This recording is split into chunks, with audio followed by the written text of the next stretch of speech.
સરકારી કચેરી ફરજી બને છે આખી, અને યોજનાઓના બિલ પાસ થાય છે. આપ ટ્રાન્સપરન્સીની વાત કરો છો, એ યોજનાઓના બિલ પાસ થાય છે.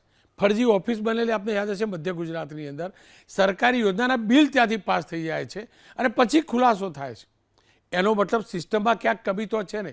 જો હું ફરીથી કહું છું, સરકારની ટીકા નથી કરતો, પણ આંખ પર તો બંધ ના કરી શકીએ ને ડૉક્ટર સાહેબ.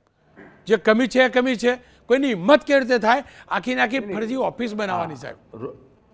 રોનકભાઈ, તમારી વાત સાચી છે. હું એમ કહું છું કે આ વર્ષે આવા કેટલાક બનાવ બન્યા છે, અને જેમ કોવિડ વાયરસનો એકદમ વાવર ચાલુ થયો હતો, દેશી ભાષામાં કહું તો, એ રીતે આ નકલી માનસિકતાવાળાનો એક પ્રકારનો આ એક રોગ જ છે.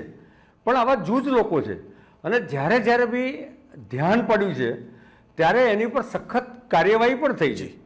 હું જે વાત કરું છું, સરકારની એક તરફ તંત્રએ પણ કાર્યવાહી કરી છે, અને સરકારની પોલિસી જે રીતે zero tolerance two law and order છે, અને કરપ્શનના સંદર્ભમાં પણ જે રીતે ઝીરો ટોલરન્સ છે, એ નીતિ પર સરકાર કાયમી કામ કરી રહી છે.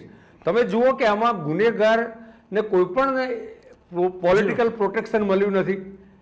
એ કોઈ પણ પ્રકારની જવાબદારી કે હોદ્દાવાળો હોય તો એને સજા પણ થઈ છે, અને સજા તો કોર્ટ કરે છે. તો એના માટે તંત્રએ યોગ્ય કાર્યવાહી થાય એ પ્રકારના પ્રેઝન્ટેશન પણ કર્યા છે.